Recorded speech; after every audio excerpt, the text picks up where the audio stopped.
네, 앉아서 진행해도 되겠죠? 네.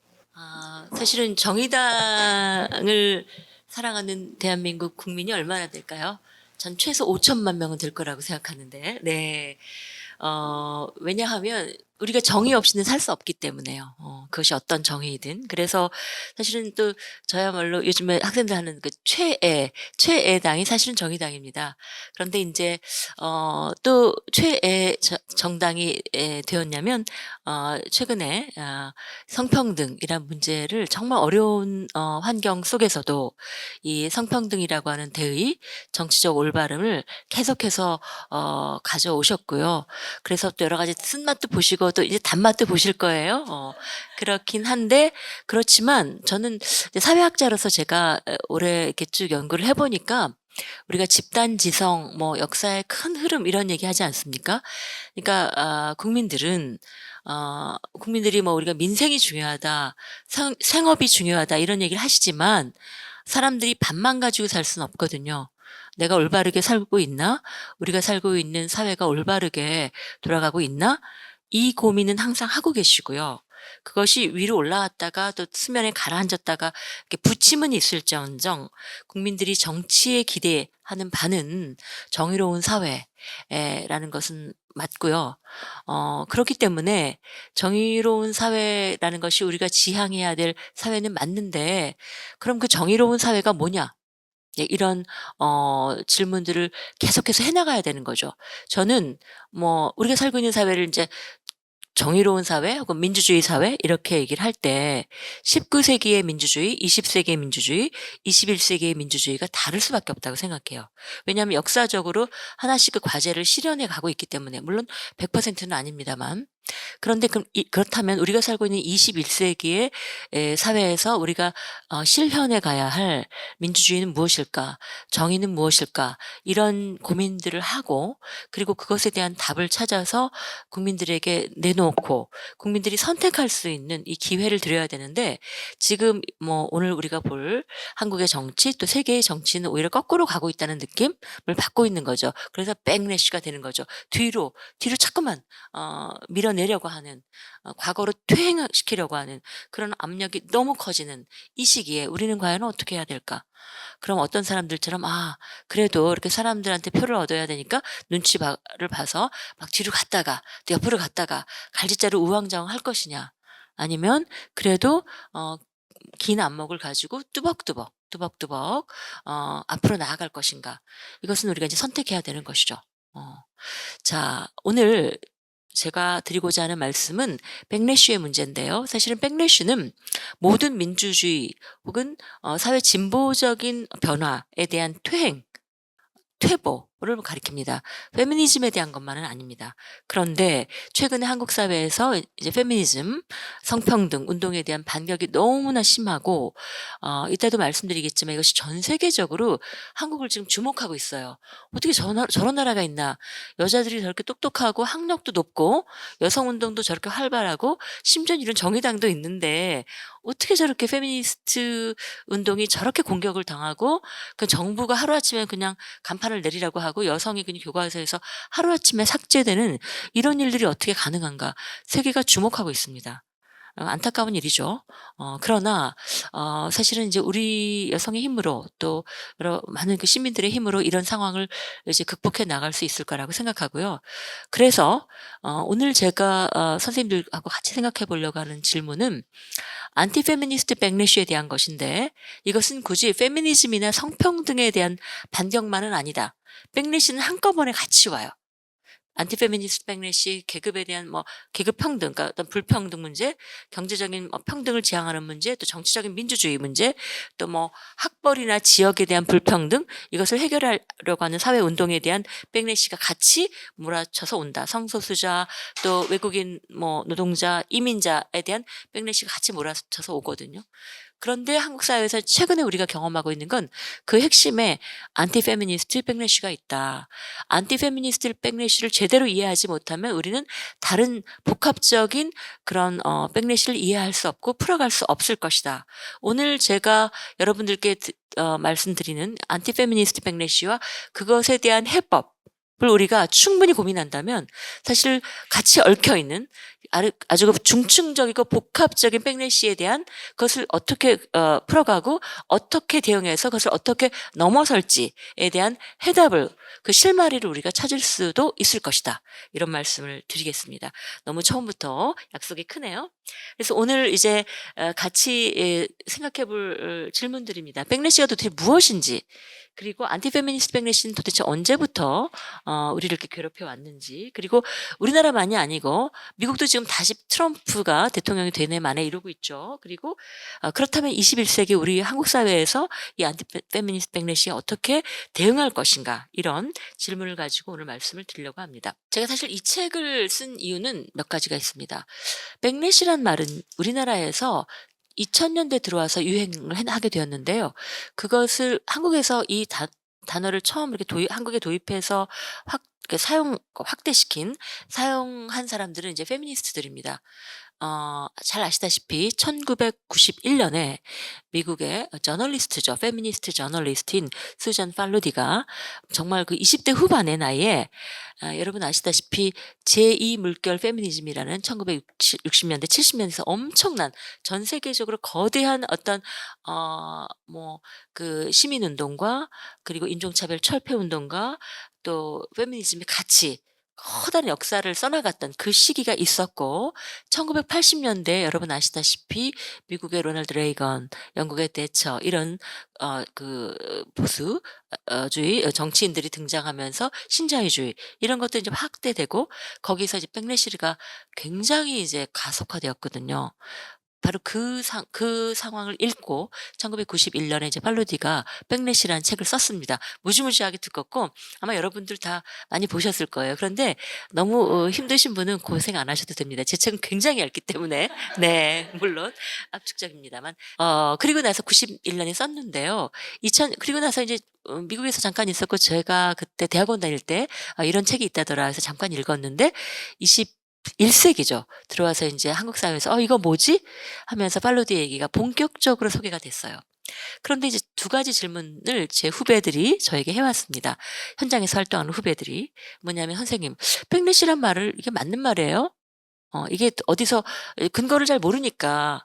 그리고 사실 이제 저널리스트들이 썼기 때문에 이게 학술적으로 이것이 우리가 충분하게 사용할 수 있는 말인가. 학술적이라는 건 뭐 학교에서 사용한다는 게 아니라 우리가 어떤 보편적인 개념으로 우리가 쓸 수 있는 것인가.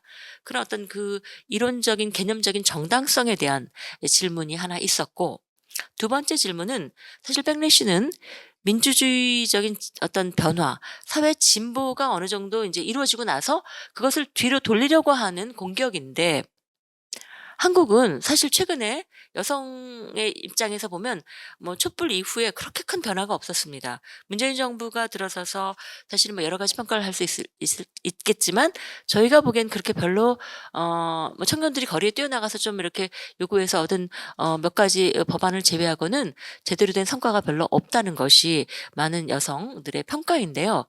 그러면 어 민주주의적인 어떤 성평등한 진보를 별로 이루지 못했는데, 그런 상황에서 우리에게 들어오는 공격을 백래시라고 할 수 있나. 그래서 이런 질문들을 저에게 해오기 시작했습니다.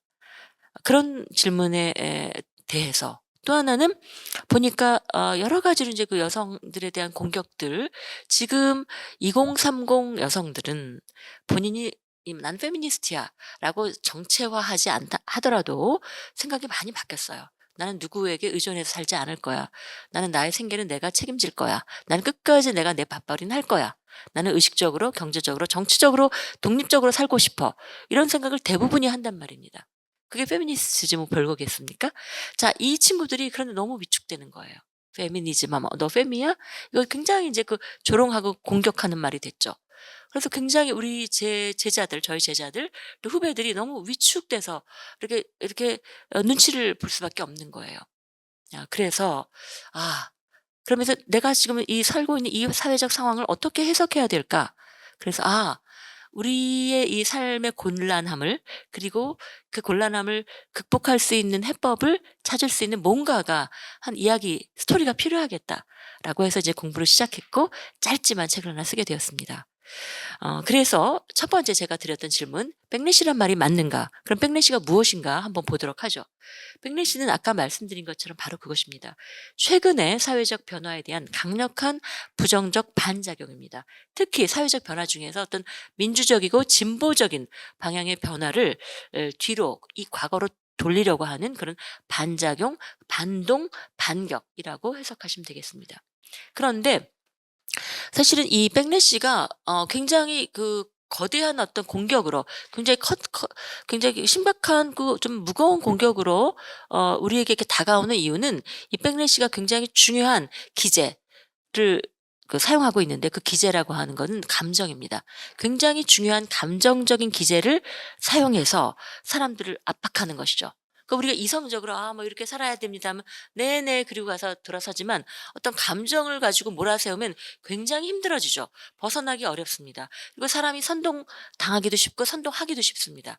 그래서 백래시는 굉장히 무서운, 굉장히 강력한 감정적 기제를 가져오는, 그 기제를 사용한 정치적인 공격이다라고 이제 정의를 하고 있는데요.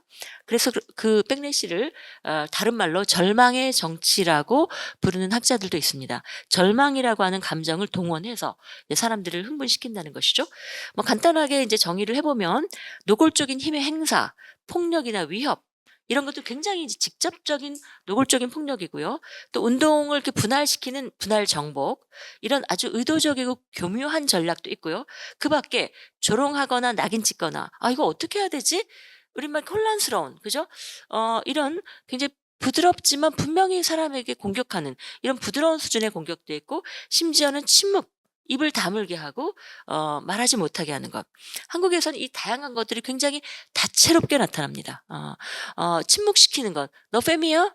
라고 말하면 사람들이 딱 이렇게 입을 닫게 되죠.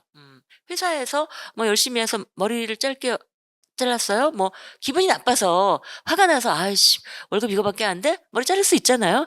"너 fem이야? 숏컷." 이렇게 나오는 거죠. 그럴 때 그 사람이 어떤 감정을 갖게 될까? 일단 위축되는 거죠.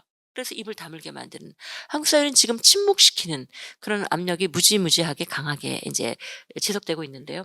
그래서 결국 정의를 하자면 상징적이고 물리적인 폭력도 다 있다는 거죠. 또 있을 뿐만 아니라 인간의 정신과 육체를 파괴하는 공격을 자행한다는 점에서 가장 부정적인 어떤 힘의 행사다라고 말할 수가 있습니다. 백래시는 그럼 언제부터 등장했는가? 1960년대입니다. 60년대에 미국의 저널리스트들이 썼다고 해요. 1963년에 여러분 케네디 대통령과 이제 민주당에서 인종차별 철폐 법안을 만들어서 통과시키려고 했는데, 결국은 케네디 대통령도 암살당했고, 여러분 잘 아시는 마틴 루터 킹 목사도 암살당했고, 이제 그다 백래시인 거죠. 당시에 인종차별 철폐 운동을 하고, 거기서 인제 그 운동을 했던 사람들이 이제 민주당이나 어떤 그 진보 정당과 함께 인종차별 철폐 법안을 의회에 제출했어요. 자, 그럴 때 이제 어떤 현상이 일어나냐면, 백인, 그리고 중산층, 그리고 남성들, 정치인들, 뭐 지식인들, 언론인들, 이런 사람들이 같이 인제 불안을 느끼는 겁니다. 여러분 1960년대라면 60년대 초반, 50년대, 여러분 잘 아시죠? 영화에서 우리가 뭐 미국에서 당시에 살지 않았다 하더라도 버스가 있어도 타지 못하고, 타도 자리가 비어 있어도 앉지 못하고, 식당에서도 흑인 아예 들어갈 수 없는 그런 식당들이 즐비한 이런 시대에 "흑인들도 버스 타면 앉게 해 달라. 식당 들어갈 수 있게 해 달라." 이런 얘기를 하는 그런 상황인데, 그런 이야기에 대해서 무지무지한 공포를 느끼는 겁니다. 그런데 당시에 그 백래시가 우리하고 지금하고 너무 비슷해요. 이제 어떤 식으로 그 언론에 보도를 하냐면, 이 백인 남성 뭐 지식인이나 이런 정치인들이 뭘 어떤 식으로 이제 그 대중들에게 공포감을 심어 넣었냐면, "생각해 보라." 이제 칼럼 같은 데서 이렇게 나옵니다. "우리 동네 백인들이 정말 행복하게 살고 있는 이 동네에, 학교에 흑인들이 이사 와서 흑인 아이들이 전학을 온다. 그러면 흑인 애들은 공부도 안 하고", 이제 당시 기사입니다. "지 멋대로 이고 뭐 이런 애들인데 와서 학교를 난장판으로 만들 것이다. 그리고 이 우리 학교의 질은 난지 떨어지고 교육의 질은 떨어질 것이다. 그리고 흑인들이 우리 동네에 이사 오면 우리 동네 집값은 떨어질 것이다. 그리고 우리는 살 수가 없어서 이 우리 백인들은 집을 팔고 다른 데로 이사를 갈 수밖에 없을 것이다. 우리가 도대체 어디로 이사를 가란 말인가?" 전혀 일어나지도 않은 일이죠. 1963년도 그렇지만 지금도 백인들 웬만한 사는 동네 흑인들이 막 이사 가서 학교를 바꾸고 백인들을 몰아낼 그런 무슨 그런 상상을 하기란 굉장히 어려운 일인데 그런 식으로 계속 기사를 써대고 글을 써댔습니다. 굉장한 공포심을 갖는 것이죠. 불안감을 조성합니다. 그래서 결국 이제 이런 운동에 대해서 이제 이것이 하나의 이제 공통된 하나의 정동, 감정, 어떤 강력한 사회적인 힘을 갖는 감정을 정동이라고 하지 않습니까? 강력한 정동이 되는 거예요. 그래서 결국은 백인들은 그 아프리카계 미국인, 그러니까 흑인들이죠. 흑인들이 주장하는 동등권 요구, 그 법안이 통과되면 자신들의 지위는 추락할 것이다.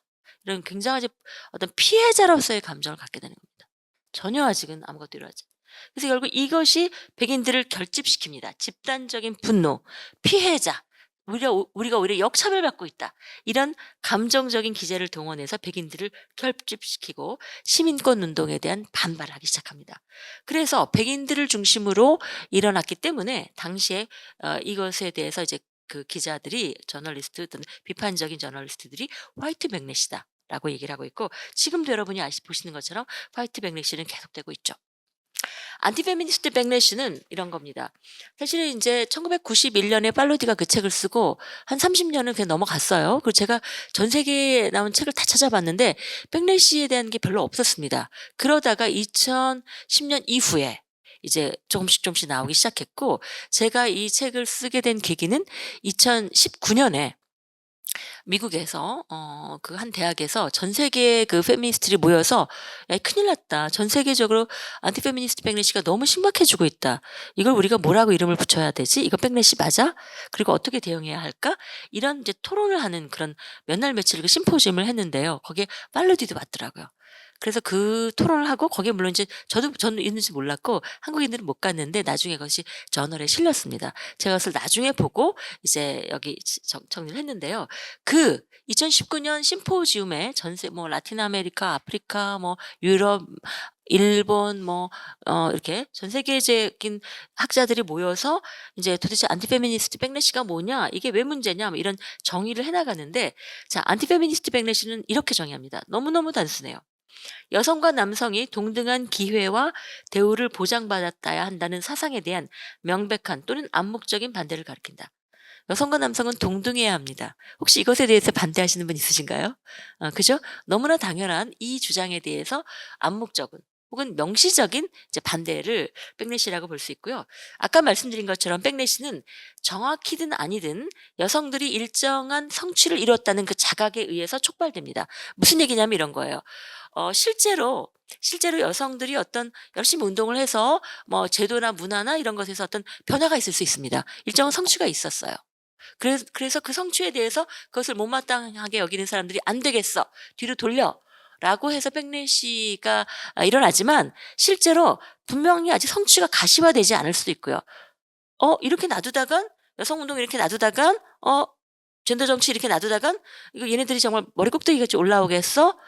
우리의 권리를 우리의 특권을 잃어버리겠어?' 해서 사전에 차단하는 경우도 있고 또 실제로 어떤 성과가 가 나타나지 성과를 거두지 못했지만 착시일 수도 있죠. '아 이런 제도가 이런 법이 만들어지면 뭔가 좀 이렇게 뭐 노동시장에서 임금 격차가 줄어들지 않을까?' 근데 안 줄어드는데 이런 착시일 수도 있고 뭐 미리 선제적일 수도 있고 여러 가지 이유로 인해서 공격들이 들어옵니다. 그런데 아까 제가 말씀드렸죠. 한국 같은 경우는 최근에 김대중 노무현 정부에서 정말 여러 가지 빛나는 성취들이 있었지만 사실 최근에 여러분 스토킹법이 22년 만에 제정됐는데 정말 3명의 여성들이 그냥 잔인하게 살해당하고 나서 그죠? 그런 비슷한 사건이 수없이 이어지고 나서 딸랑 것도 아주 이것 떼고 다 차 떼고 포 떼고 해 가지고 아주 그냥 앙상한 법을 만들어서 또 계속 우리가 지금 수정하고 있지 않습니까? 그리고 그것을 성과라고 할 수 있는가 이런 이제 비판을 제가 후배들이 많이 저에게 해 왔죠. 그래서 찾아보니까 바로 이런 개념이 있었어요. 백래시는 맨 밑에 보시면 선제적인 것과 교정적인 것으로 구별할 수가 있다. 교정적이라는 것은 이제 영어를 번역한 건데요. 분명히 성과가 있었습니다. 성취가 있었는데 이것을 과거로 돌리려고 하는 거예요. 우리가 그래서 교정한다는 말이죠. 그런데 선제적이라는 건 이제 예방적이란 말인데 제가 예방적이란 말은 불편해서 제가 선제적이라고 썼습니다. 아직 성과가 나타나지 않았어요. 그런데 이렇게 놔두다가 뭔가가 일어날 변화가 있을 것 같아요. 그럴 때 미리 한 발 앞서서 그런 성과를 차단하는, 이런 차단하기 위한 공격을 선제적 백내시라고 하고, 이것도 역시 백내시입니다.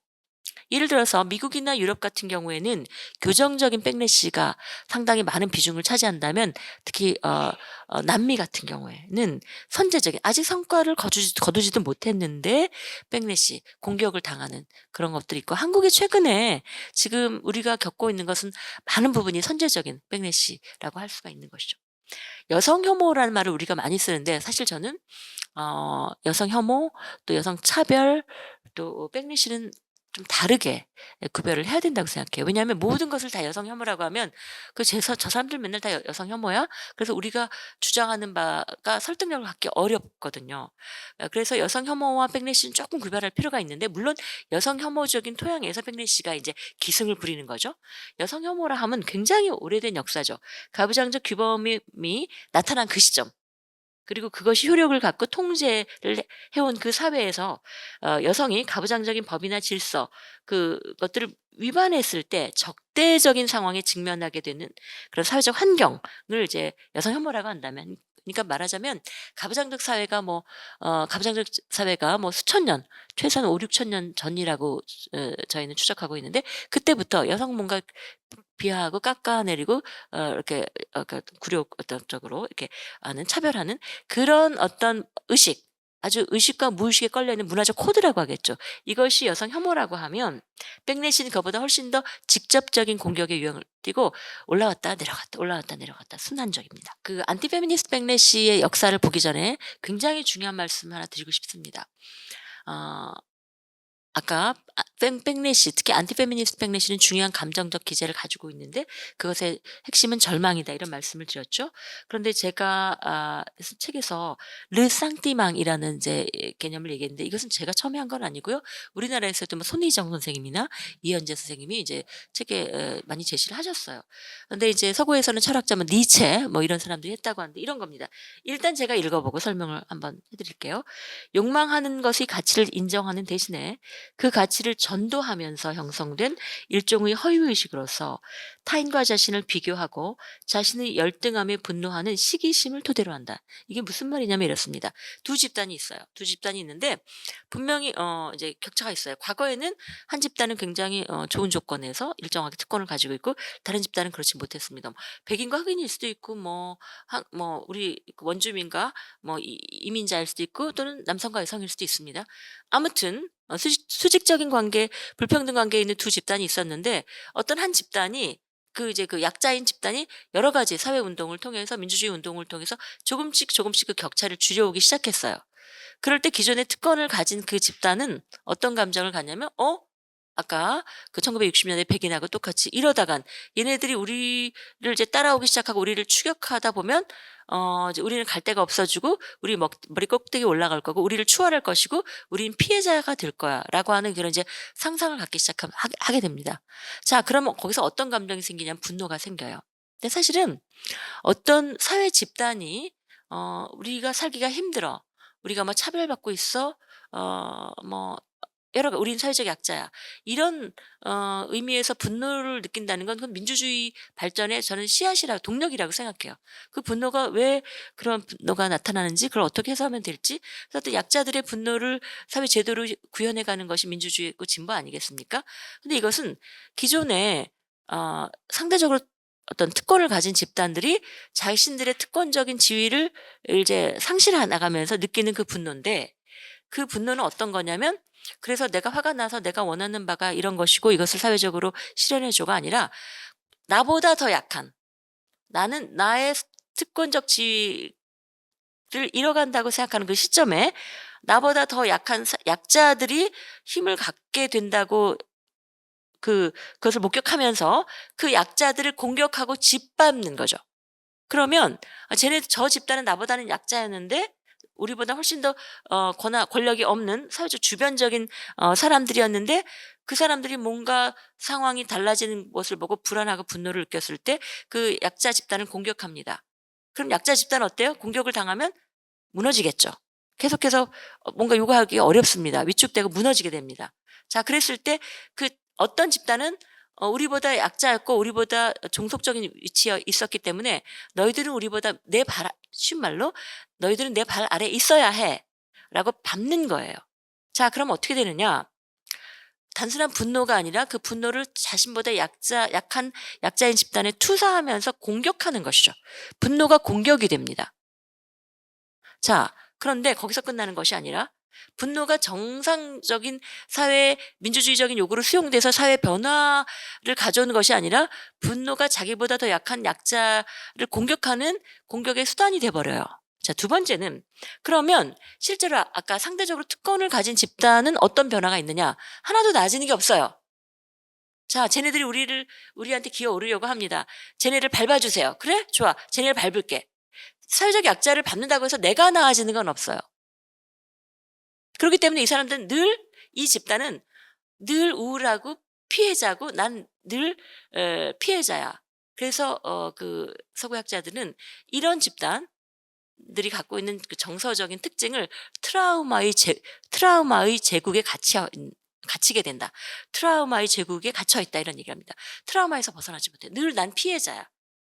라는 생각을 계속 하게 되는 거죠. 자 제가 한번 말씀을 드려 보겠습니다. 이제 이 그 감정적 기제를 가지고 온 사람이 이제 이준석이죠. 청년 남성들이 군대 가야 돼. 굉장히 군대 힘든 문제입니다. 그리고 아버지는 평생 직장이라고 물론 그 시대라고 다 그렇진 않았어요. 그러나 적어도 사회에서 어떤 뭐 중산층 정도 되는 남성들은 아버지 세대는 평생 직장 이런 개념이 있었는데 나는 취업도 안 되고 불안정고이고 어떻게 살아가야 할지 모르겠어. 굉장히 힘든 건 사실입니다. 당연히 분노를 느끼죠, 그거는. 자, 그런데 저 옆을 보니까 저 여자들, 내 또래의 여자들은 과거에 우리 엄마 아버지 세대는 꼼짝도 못했고 아무 소리도 못했는데 우리 엄마 뭐 직장도 별로 다니지 못하다가 그 남아 있는 직장도 결혼하고 나서 그만두고 그냥 주부로 이렇게 우리들에게 희생했는데 쟤네들은 지금 비슷하게 올라온단 말이에요. 그럴 때 느끼는 분노가 엄청나죠. 일단 여성들을 밟아야 돼. 여성들을 눌러야 돼. 여성 운동을 이제 이렇게 공격을 하는 것이죠. 자 그러면 여성 운동을 공격하고 여성들이 무너지고 여성 가족부를 폐지하면 남성들이 뭐가 좋아집니까? 하나도 좋아지는 건 없어요. 그래서 결국 뭐냐면 아까 말씀드린 것처럼 정당한 분노는 민주주의 발전의 동력이지만 여기서 말하는 르상띠망이라고 하는 것은 타인을 공격하고 자신을 끊임없이 피해자화하는 트라우마의 제국에 갇혀 있는 일종의 나르시시즘, 끊임없이 그러니까 피해자화하는 그런 메커니즘에 불과해요. 그래서 이것을 뭐라고 번역할 것인가? 적당한 말은 없는데요. 원한? 저는 원한 정도로 좋을 것 같아요. 원한이라고 하는 건 굉장히 이제 불안한 감정이니까요. 그래서 지금 우리 사회 청년 남성들을 어떤 감정으로 몰아넣고 있는 걸 보면 바로 이 원한 르상띠망의 감정으로 몰아가고 있다. 그래서 20대 남성들이 여성가족부를 폐지하라고 해서 20대 남성의 상황이 뭐가 달라졌냐고요. 제가 물어봅니다. 달라진 건 없습니다. 그런데 그러면 왜 그런 요구가 먹히나 제가 물어봐요. 저희 학생들이 있기 때문에. 저랑 수업을 같이 이렇게 하면 이제 굉장히 그 눈을 뜨는데 처음에 이렇게 학기 초에 딱 들으면 얼굴이 까매 가지고 막 분노에 이글이글합니다. 그래서 "왜 어떤 것 같냐?" 물어보면 굉장히 이제 학생들이 분노를 얘기하죠. 이런 얘기를 해요. 실제 얘기입니다. "선생님 저는 사실 제가 살아오면서 제 뜻대로 된 게 하나도 없었어요. 그런데 어느 날 제가 가는 커뮤니티에서 마구 이렇게 뭐 올라온 얘기를 보니까 여성들을 막 공격하고 성폭행 그런 거 막 이렇게 별거 아닌 것처럼 얘기하고 무용담처럼 얘기하고 그리고 여가부 폐지 이런 얘기를 해서 저도 별 생각 없이 막 여가부 폐지하라고 썼어요. 그랬더니 어느 날 당대표 또 대통령 후보에 나오는 그 후보의 공약 그리고 심지어는 대통령이 된 사람이 내가 그 커뮤니티에서 막 아무 생각 없이 썼던 그 말을 그 사람 입에서 나오는 걸 보고 무슨 얘기를 하냐면 '아 나도 강해질 수가 있구나. 내가 내 인생에 내 뜻대로 되는 건 아무것도 없지만 내가 커뮤니티에 쓴 어떤 말들이 대통령의 입에서 나오는구나. 무슨 무시무시한 힘을 갖는구나.' 정치적 효능감을 느꼈다는 거예요. 그래서 제가 "아 그래? 그러면 그래서 네 인생이 얼마나 바뀌었니?" 바뀐 게 없죠. 그 대신 얻은 건 있습니다. 그런 얘기를 하는 사람들 옆에 가려고 하지 않아요. 인터넷 커뮤니티에서는 막 키보드 워리어로 쓸 수 있을지 모르지만 이 오프라인에서는 아무도 그 사람하고 얘기 안 하려고 하지 않아요. 특히 여성들은. 그래서 같이 토론 같은 걸 하면 사람들이 다 싫어합니다. "선생님 저 친구 저희 그룹에 넣지 마세요. 저희 팀에 넣지 마세요." 그래서 "왜 그러니?" 혐오 발언이 너무 심해요. 본인은 몰라요, 그 혐오 발언이 뭔지. 그래서 완전히 따를 당합니다. 사람들이 너무 싫어해요. 친구도 못 사귀고 여자친구도 못 사귀어요. 무슨 얘기를 하고 싶냐면 제가 드릴 말씀은 왜 20대 남성들을 피해자로 만드는 겁니까? 20대 남성들을 선동해서 표를 얻고 정치적인 어떤 세력화하는 그 사람들은 소수 있어요. 그런데 거기서 희생양이 되는 그 20대 청년 남성들은 하루 종일 화를 내면서 키보드 워리어가 될 뿐이지만 오프라인 세계에 나오면 이 바깥 세상에 나오면 친구가 없단 말입니다. 그 친구들도 여학생들하고 동료로 일도 같이 하고 싶고 팀도 짜서 얘기도 하고 싶고 연애도 하고 싶어 해요. 근데 안 하려고 해요, 여성들이. 너무너무 무서워하고 싫어해요. 결국 피해자는 누구입니까? 그 20대 남성이에요. 그 사람의 삶이 너무 불행해지는 겁니다. 정치적으로 낀 이 지도자들이 정말 부끄러워하고 사과해야 돼요. 20대 남성들에게.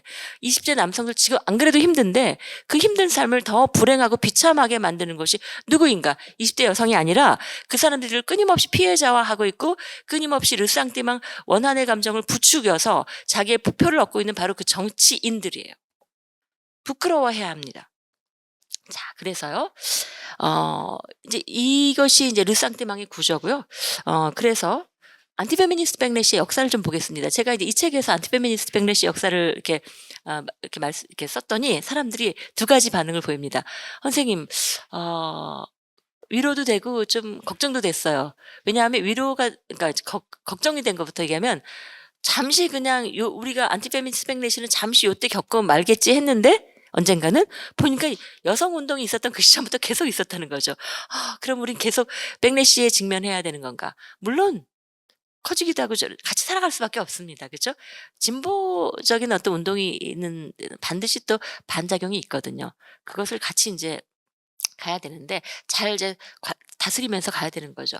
반대로 그 대신 또 하나의 희망적인 메시지는 그런데 우리는 그 안티페미니스트 백래시를 끊임없이 타고 넘어서 수많은 제도적인 변화를 이루어 왔다.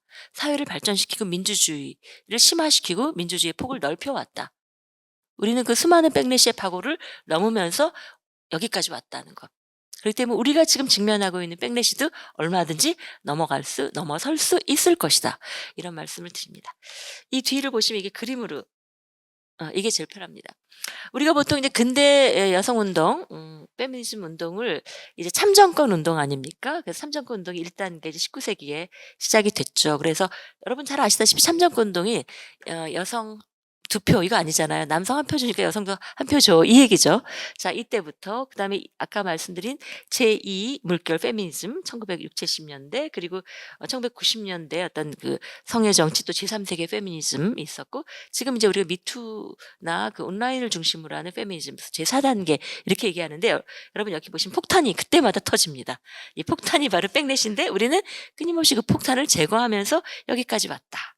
그래서 사실 제가 여기는 뭐 제가 길게 말씀 안 드릴 거고요. 사실은 오늘 정의당에 왔기 때문에 제가 이 말씀을 더 드리고 싶어요. 우리가 보통 이렇거든요.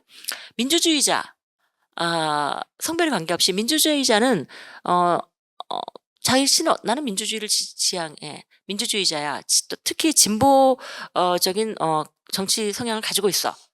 진보적인 어떤 사람이야라고 생각하는 사람도 어떤 영역에서는 매우 그 보수적이거나 매우 무책임할 수가 있는데 예를 들면 그 성평등과 관련해서는 역사적으로 안타깝게도 여러분 아마 뭐 많이 들으셨겠지만 1789년에 이제 프랑스 대혁명이 있었고 그때 인권 선언이 있지 않습니까? 프랑스 대혁명의 어떤 이제 산물이죠. 모든 인간은 법 앞에 자유롭고 평등하게 태어났다. 이런 선언을 하는데 그 1조가 모든 인간이 아니라 모든 남자는 이렇게 나와서 여러분 아시다시피 올랭드 구즈라고 하는 혁명가가 2년 후인 1791년에 여성과 시민의 권리 선언 똑같이 패러디를 하죠. 일체 1조 남성이 아니라 여성도 자유롭고 평등하게 태어났다. 이런 선언을 합니다. 이분이 결국 어떻게 됐어요? 결국 단두대에 에서 돌아가셨죠. 이런 것들이 백래시고 뭐 17, 18, 19 세기를 통틀어서 봤을 때 뭐 공화주의 또 뭐 노동운동 하시는 수많은 남성들이 사실은 페미니즘에 대해서 굉장히 적대적이고 성평등에 대해서 굉장히 그것을 밀어내려고 했던 거부한 그런 역사가 있습니다. 그래서 사실은 우리가 생각하기에 상대적으로 어떤 정치적 뭐 계급 운동에서 어 진보적이라면 다른 부분에서도 진보적이어야 하는데 사실은 그렇지는 않았다. 제가 이런 말씀을 많이 드려서 지금은 이제 많은 분들이 생각을 달리하고 계시는데 그런 말씀을 꼭 드리고 싶습니다. 자, 그러면 우리가 오늘날 겪고 있는 이 안티 페미니스트는 어떤 것인가? 아까 수잔 발루디가 1991 년에 백래시를 썼을 때 한번 보십시오. 그 책이 두꺼운 책인데 두꺼운 책을 딱 세 마디로 요약하면 이겁니다. 1980 년대 미국 사회를 휩쓸었던 여성 운동에 대한 백래시의 특징은 세 가지다. 하나는 남성에 대한 역차별, 남성이 역차별받고 있다. 두 번째, 페미니즘은 여성에게 나쁘다. 세 번째, 여성은 이미 남성과 평등하다. 페미니즘 필요 없어. 이런 얘기들입니다. 어디서 많이 듣던 얘기죠. 우리 지금 듣고 있는 얘기입니다. 그래서 이제 뭐 제가 이건 다 할 필요도 없을 것 같고 두 번째 같은 경우 보면 어떠냐면 페미니즘은 여성에게 나쁘다. 그러니까 너 페미지 너 빨리 나와. 이상한 데서 놀지 말고 이 얘기잖아요. 얼마나 재미있냐면 1980 년대 미국의 아주 여러 뭐 유명한 대학들 막 이렇게 뭐 유명한 대학에 이쪽에서 굉장히 많은 돈을 줍니다. 이 보수 이쪽 진영 돈을 몇만 달러를 주면서 연구를 시켜요. 어떤 연구를 시키냐면 이런 겁니다. 여성의 학력과 결혼 정도. 그럼 이제 만약에 초등학교나 중학교만 나온 사람들은 결혼을 아무래도 빨리 하시겠죠. 1980 년대 미국. 근데 이제 뭐 그 이상 대학을 나오고 그 이상의 학력이 높아지고 또 직장 생활하면 결혼 연령이 늦어지겠죠. 자, 거기서 그러면 너무나 뻔한 하나만한 조사 아닙니까? 그런 조사를 어마어마하게 계속 해 나가면서 어떤 결론을 내냐면은 여성이 고학력이 되면 결혼을 못 한다. 그래서 불행하다. 그래서 독거노인이 된다. 이런 지금 우리 막 퍼뜨리고 있지 않습니까? 그런 얘기들을 이제 계속 신문에 또 그걸 신문 기사라고도 써요. 지금도 그렇게 많이 쓰고 나오지 않습니까? 그런 것들을 막 뿌리기 시작합니다. 그래서 결국 이제 팔로디는 뭐라고 하냐면 미국에서 1970 년대 여성 운동이 쟁취한 한 줌의 작은 승리를 무력화하려는 노력으로서 1980 년대에 나타난 여성의 권리에 대한 강력한 역습이자 반격이다. 이런 얘기를 합니다. 그런데 백래시는 계속 있을 수 있지만 어떤 경우에는 굉장히 막 폭발적으로 이렇게 확산이 되고 어떤 경우는 또 이렇게 사그라듭니다. 어떤 나라에서 굉장히 명렬한 어떤 힘을 갖지만 어떤 나라에서는 또 미미합니다. 이제 그것이 어떤 것일까? 저의 연구의 결론은 정치 경제적으로 불안정한 사회 에서 백래시가 강력한 어떤 폭발성을 갖는다는 거거든요. 그래서 결국 이제 여기 밑에 빨간색을 보시면 신자유주의 사회 1980 년대 신자유주의가 있었고 신자유주의라고 하는 건 국가 사회적인 보호망을 하나씩 다 걷어내지 않습니까? 걷어내고 "너 혼자 살아. 각자 도생." 이거 아닙니까? 그러니까 힘없는 사람은 다 무너지는 거예요. 어. 여러분 미국의 길거리에 가시면 그 샌프란시스코 뭐 세상에서 가장 살기 좋은 도시 몰려와. 전 그렇게 생각하지 않아요. 노숙자가 얼마나 많습니까? 무지무지하거든요. 영국에 런던에 이번에 가 보니까 그 전에 없던 노숙자가 막 군데군데 정말 정말 어린 여성들이 젊다고 하기에도 말하기 어려운 어린 여성들이 길거리에서 쓰러져서 이렇게 누워 있기도 하고 정말 너무 여러 가지 풍경을 많이 보고 왔는데 이런 신자유주의 사회에서 모두 다 불안해지는 이런 사회에서 결국 인제 왜 백래시가 커지냐? 속죄양을 만든다는 거예요. "내가 너무 살기 힘들어. 너도 살기 힘들지." 그러면 우리가 누구 때문에 살기 힘들게 됐을까? 쟤네. 우리보다 더 약한 어떤 약자를 타겟으로 하고 "쟤네들 때문이야. 내 인생이 힘들어진 게 쟤네 때문이야." 그래서 어떤 분노하고 공격하고 혐오하고 증오의 어떤 정치의 대상으로 만드는 거죠. 그럼 내가 일시적으로 아까 말한 그 어떤 일시적인 쾌락 그죠? 이런 것들을 이제 트라우마의 제국에 빠지면서 스스로 연민을 느끼는 나르시시즘에 빠지는 거죠. 그래서 바로 팔로디가 이런 얘기를 합니다. 적의 얼굴을 알 수 없을 때 사회는 그것을 만들어낸다. 하락하는 임금과 불안정한 고용, 과도한 집값에 대한 걷잡을 수 없는 불안 같은 것들은 공격 대상을 필요로 하는데 1980년대에는 대체로 그것이 여성들이었다. 우리나라하고 참 비슷하지 않습니까? 심지어 집값까지요. 어. 너무 살기 힘들어요, 지금 국민들이. 누구 때문이니? 20대 여성 때문이야. 쟤네들이 똑똑해가지고 치고 올라오거든. 여가부 때문이야. 페미니스트 때문이야. 이렇게 저격을 만들어내고 그 사람들을 공격함으로써 화살을 꺾어서 돌려버리는 것이죠. 자, 바로 이런 사회에서 백래시는 폭발적으로 확대된다. 이제 21세기로 넘어옵니다. 21세기의 대표적인 안티페미니즘은 트럼피즘이죠. 트럼피즘은 아까 그 세 가지 메시지 중에서도 남성 피해자론을 가장 부각시킨다고 합니다. 남성이 피해자야. 지금 여러분이 아시다시피 이제 2016년에 트럼프가 대통령 선거에서 이제 승리했죠. 당시에 이제 중서부 지역의 농촌 지역, 농산촌, 특히 농촌 지역에 이제 남성들, 그리고 도시의 또 빈곤한 남성들, 40대 이상 뭐 이런 층들을 이제 굉장히 그 지지를 받았다고 하는데, 지금 미국에서 점차 젊은 남성에게도 이게 퍼져나간다고 합니다. 그래서 이제 다시 지금 트럼프가 될지도 몰라요, 여러분. 그래서 이제 안티페미니스트 백넷이 트럼프의 그 안티페미니즘 뭐냐? 여러분, 제가 이런 질문을 많이 받아요. 보수 정치적 어떤 컨서버티비즘, 그러니까 보수주의와 페미니즘이 같이 갈 수 있는 것인가? 그런데 사실 이제 아까 말했지만 진보주의, 프로그레시브한 진보주의와 페미니즘은 같이 가죠, 당연히. 왜냐하면 페미니즘이 진보주의의 한 흐름이고, 저는 21세기는 전 세계적으로 진보의 한 핵심으로서 진보라고 하는 정치적인 이념을 끌어가는 주체가 페미니즘이라고 생각해요. 노동조합에서도 페미니스트 정체성을 가진 사람들이 노동운동에 가장 열심히 하거든요. 그래서 핵심인데, 사실은 그러면 페미니즘은 보수주의와는 완전히 단절이냐? 꼭 그렇지는 않습니다. 아까 말씀드린 것처럼 진보적인 어떤 정치적인 성향을 가졌던 과거에 100년, 200년 전에 정치적인 세력들이 굉장히 엔티페미니스트적으로 움직였지만, 또 보수적인 서구에서 이를테면 뭐 메르켈 같은 사람이 이제 보수 정당이잖아요. 그 사람이 결과적으로 여성에게 다 나빴던 건 아니죠. 물론 대처 같은 사람도 있지만. 그래서 보수주의라고 하더라도 무조건 안티페미니즘은 아니다. 그렇기 때문에 저는 한국에서도 지금 이제 뭐 국민의힘이 있지 않습니까? 국민의힘에서도 거기에 그들의 보수주의에서도 그들의 어떤 페미니스트 어떤 블럭이 형성돼야 한다고 생각해요. 근데 사실 제 이 해석이 꼭 틀린 게 아닌 게 뭐냐면요. 나경원 의원이 비동의관 입지에 발의했다고요. 물론 나중에 입장을 바꿨지만 지금 이제 와서. 그러니까 무슨 얘기냐면 보수라고 해서 반드시 안티페미니즘은 아니다. 그런데 21세기에 들어서는 그렇게 가버려 버렸어요. 그냥 휙 그렇게 가버린 것이죠. 그래서 지금 이제 그 대표적인 게 트럼피즘인데, 보수주의에다가 보수주의만 아니라 극단적인 반동주의라고 하는 건 뭐냐면 극우 파퓰리즘.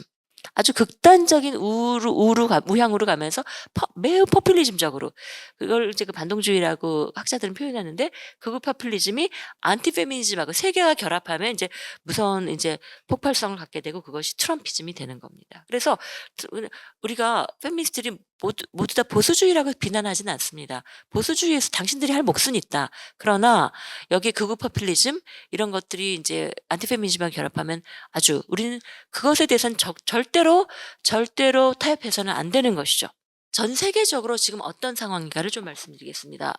보니까 이게 한국만이 아닌 거죠, 전 세계적으로. 그런데 이제 제가 아마 이따 말씀드리겠지만, 제가 최근에 이 책을 쓰고 나서 또 유럽의 학자들이 막 만나자고 그래 가지고 만나기도 했어요. 그래 가지고 여러 가지 얘기를 해서 굉장히 저도 도움도 많이 받고, 또 저희 상황도 계속 같이 공유를 하고 있는데, 전 세계적으로 페미니즘이 굉장히 공격을 받고 있는 건 사실이다. 왜? 그 계기는 뭐냐면, 여러분 2009년에 2008년 9년에 미국발 경제 위기가 있었죠. 그것이 미국은 물론 남미와 유럽 대륙을 강타했고요. 특히 유럽에서도 동유럽은 나중에 이제 그 자본주의화되면서 굉장히 경제적으로 불안정했죠.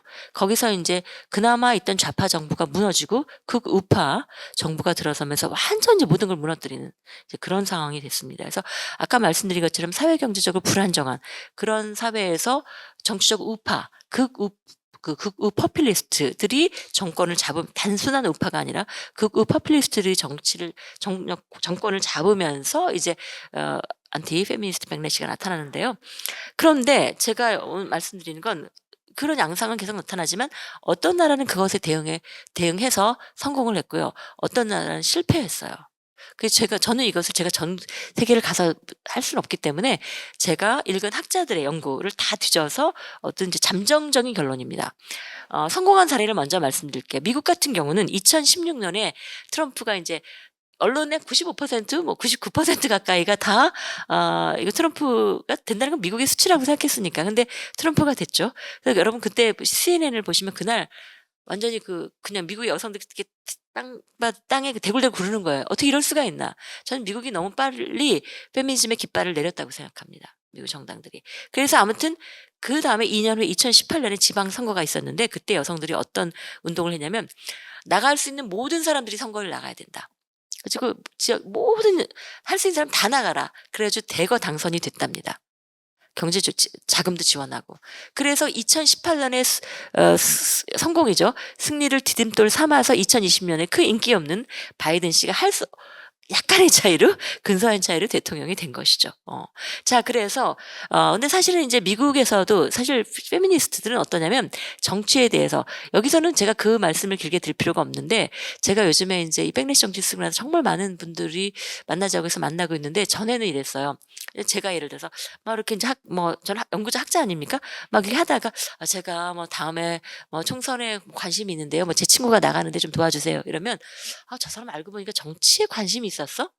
그러니까 뭐냐면 사회 운동하는 사람들은 당연히 정치라고 하는 것이 그 마지막에 열매를 거두기 위한 노력이라는 걸 알지만 뭔가 정치적인 발언을 정치라는 얘기를 하거나 몸을 담는 그 순간부터 의심을 받아요.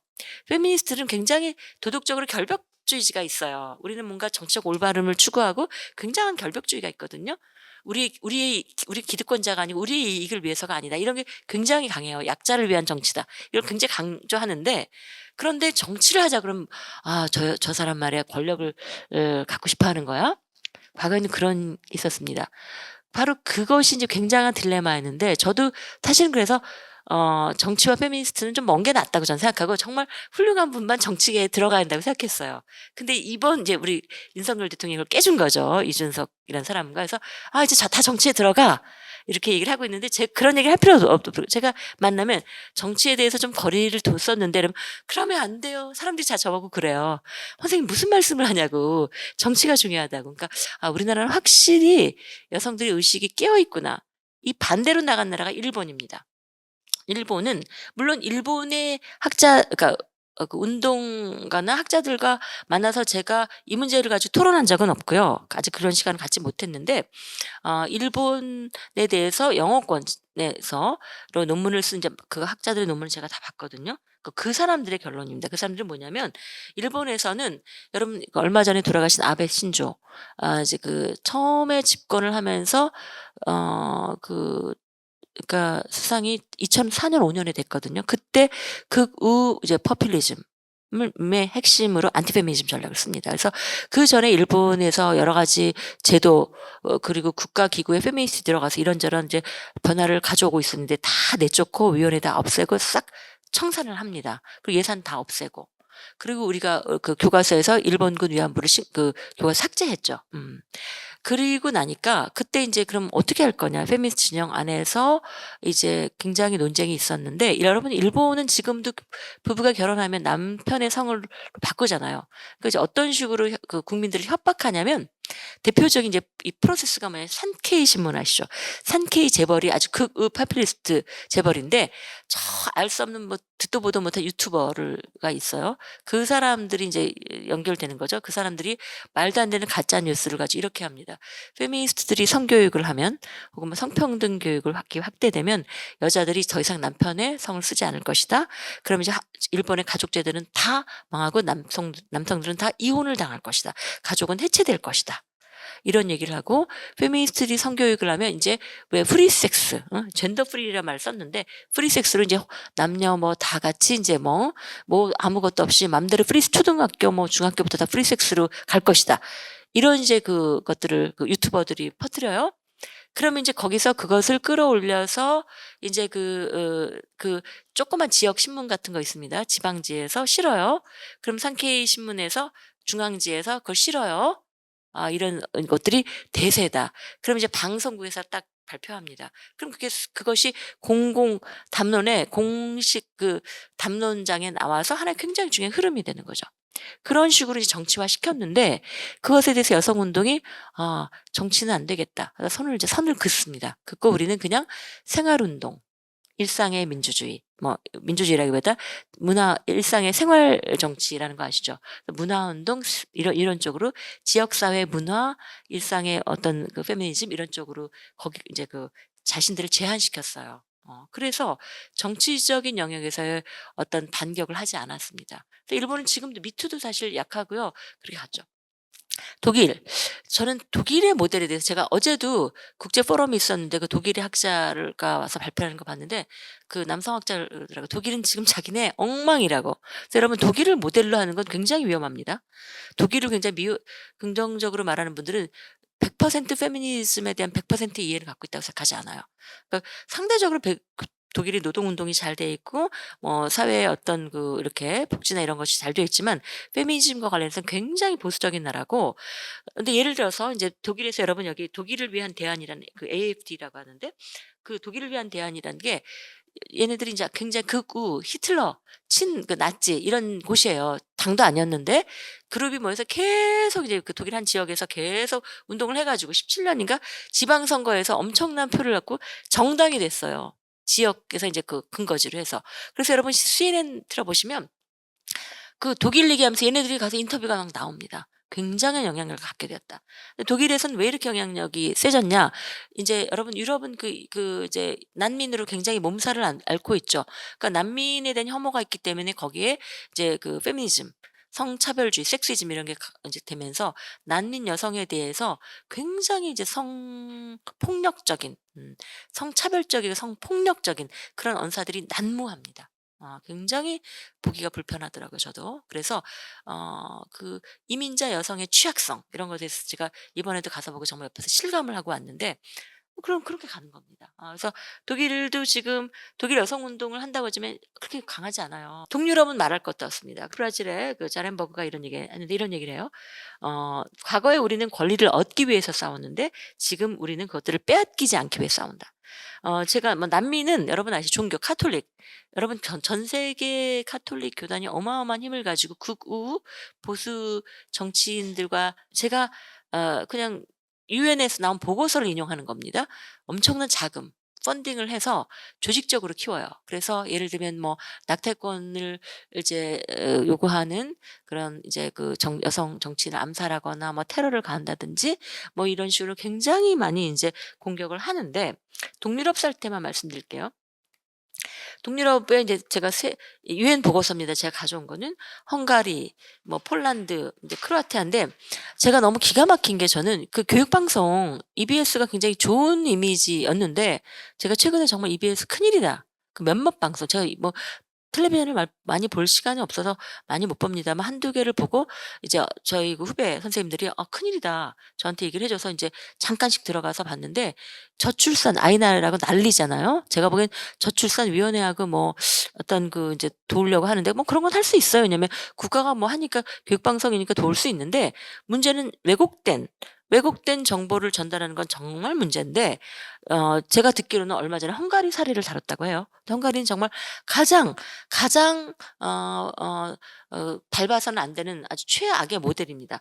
헝가리는 역시 아까 말씀드린 것처럼 2008년 9년 경제 위기가 유럽을 휩쓸고 굉장히 이제 강타를 당했죠. 근데 2010년에 피데즈라고 하는 극우 포퓰리스트 정부가 집권을 합니다. 그러면서 이 사람들이 이제 자기 백래시 정치를 이제 가지고 국민을 동원하는데 백래시 정치 중에서도 핵심을 성평등으로 잡아요.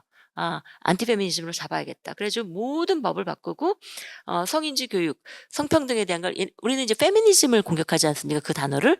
제가 이걸 연구한 최근에 이제 학자하고 만났는데 자기들은 젠더 이데올로기란 말만 하면 "너 젠더 이데올로기를 뭐 지지해? 그럼 믿어?" 뭐 이러면 이제 완전히 막 이렇게 뿔난 사람처럼 보는 그런 이제 주운 글씨가 되고요. 그래서 여성 운동에 대해서 대놓고 노골적으로 적대적인 입장을 취하는데 이 나라들은 별 돈이 없고 여성 성평등 수준이 낮기 때문에 외부에 이제 많은 기금들이 있어요. 특히 노르웨이나 에서 어떤 기금들을 줘서 운동을 하기도 하고 연구를 하는데 정부가 나서서 해외에서 돈을 못 주게 막는 거예요.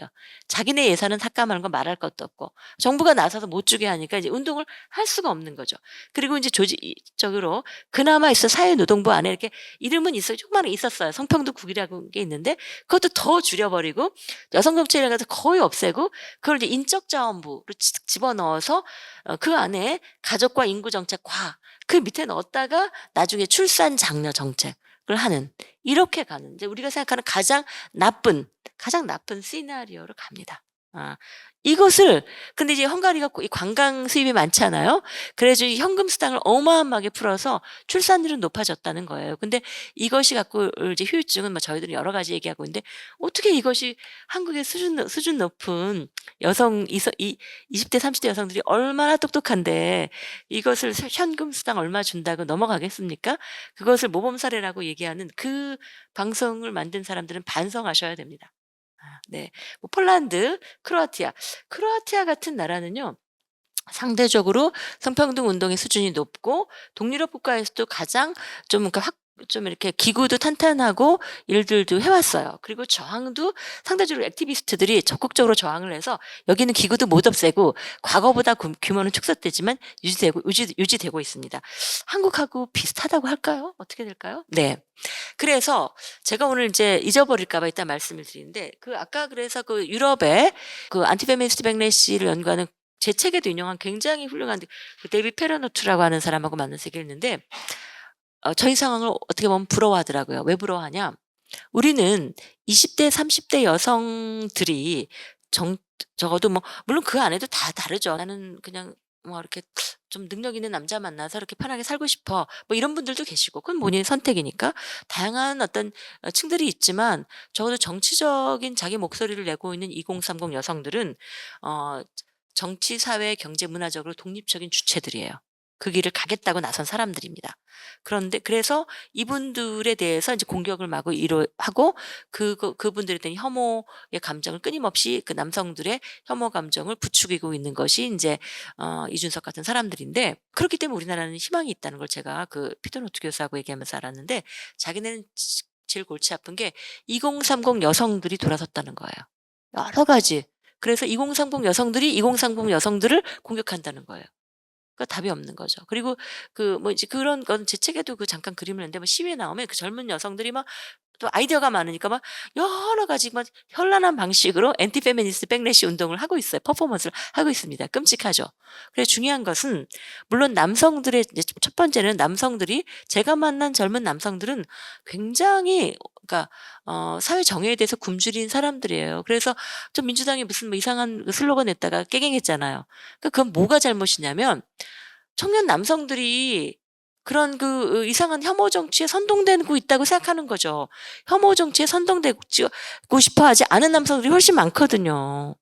근데 거기다가 혐오 정치 비스그리무리한 그 슬로건을 대니 화가 안 나게, "나는 정치는 싫어." 난 정치를 제대로 알고 싶은 덴데, 그죠? 말도 안 되는 거죠. 그래서 다시 돌아오면, 사실은 남성들이 정말 그 잘못된 길로 빠지지 않게 진실을 제대로 볼 수 있게 하는 게 굉장히 중요합니다만, 더 중요한 것은 제가 피터 노트 그 교수하고 얘기한 바로는, 느낀 거는, 2030 여성들이 이 정치 세력 역사상 제가 보기엔 최초로 집단적으로 각성한 주체들이에요. 이 사람들이 자기 길을 갈 수 있도록 계속 지지하고 지원하고 응원하는 것이 기성세대 역할이라는 생각을 했고요. 두 번째는 이따 말씀드리겠지만, 페미니즘만이 아니라 저는 이제 그게 정의당에서 좀 힘들었다고 생각하는데, 보통 굉장히 많은 이제 페미니스트에 대한 공격이 뭐냐면, "쟤네는 자기네만 출세하려고 하는 거야." 예, 뭐 파워 페미니즘 이런 얘기 있지 않습니까? 근데 저는 뭐라고 얘기했냐면, 페미니즘을 한 단어로 딱 얘기하면, 나의 약자로서의 경험. 제가 누가 볼 때 별로 "너 뭐 잘 먹고 잘 사는데 네가 뭐 약자니?" 아니에요. 저기 남성들 많은 데 가면 마이크 절대 안 줍니다. 무슨 말하면 말이 많아. 뭐 시끄러워. 그죠? 그러니까 무슨 얘기냐면, 우리가 가지고 있는, 그게 여성일 수도 있고 뭐 성소수자일 수도 있고 지역일 수도 있고 학력이 낮은 사람일 수도 있고 가난한 사람일 수도 있고, 그죠? 많이 못 배운 사람일 수도 있고, 아무튼 내가 한때는 어떤 상황에선 약자일 수 있지 않습니까? 또 다른 상황에서 강자일 수 있어요. 내가 약자로서의 나의 경험을 가지고 연대하는 것, 그게 페미니즘이에요, 여러분. 음.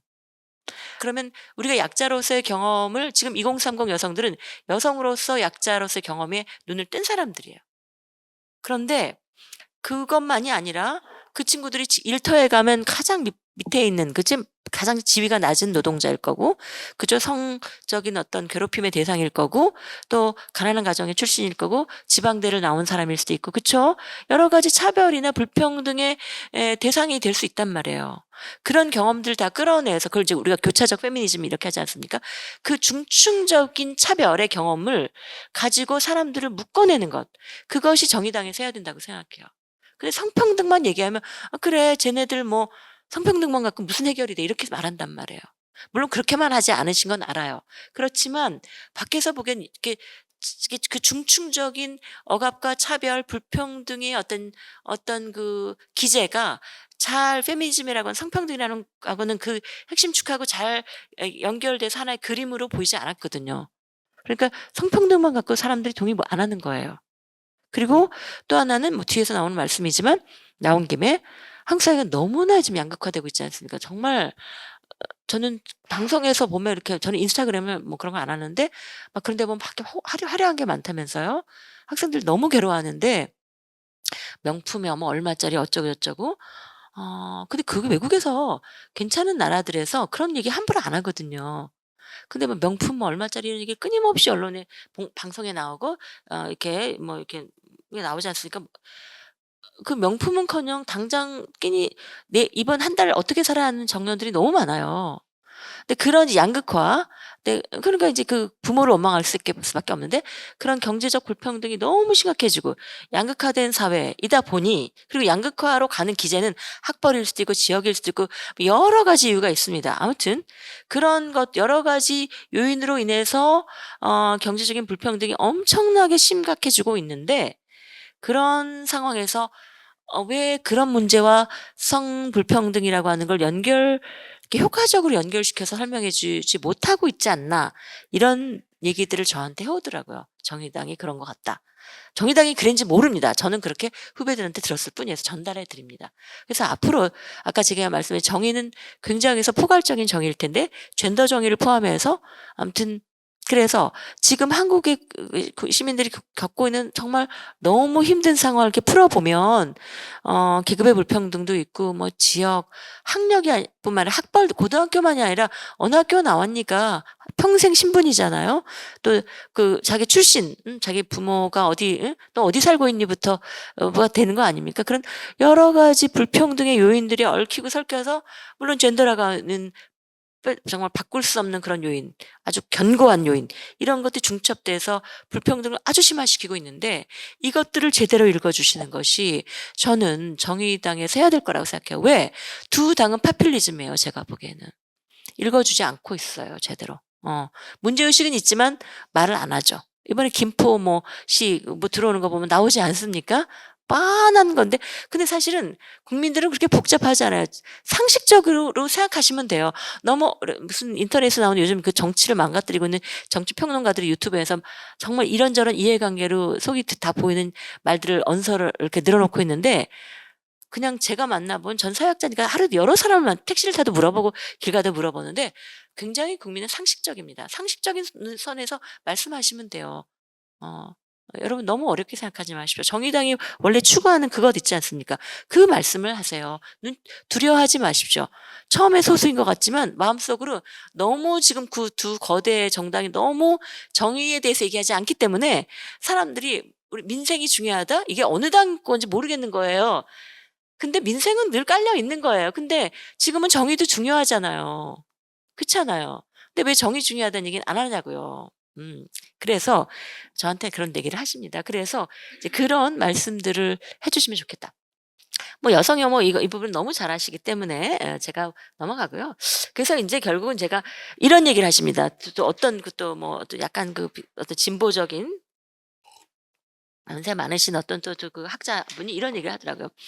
한국에서 인제 이대남들이 저렇게 안티 페미니스트 백래시의 주역이 된 건 사실은 그 친구들이 막 분노가 있었고 그 분노들이 쌓여서 이렇게 된 거지 그걸 정치인들의 선동이라고 꼭 볼 수 있나?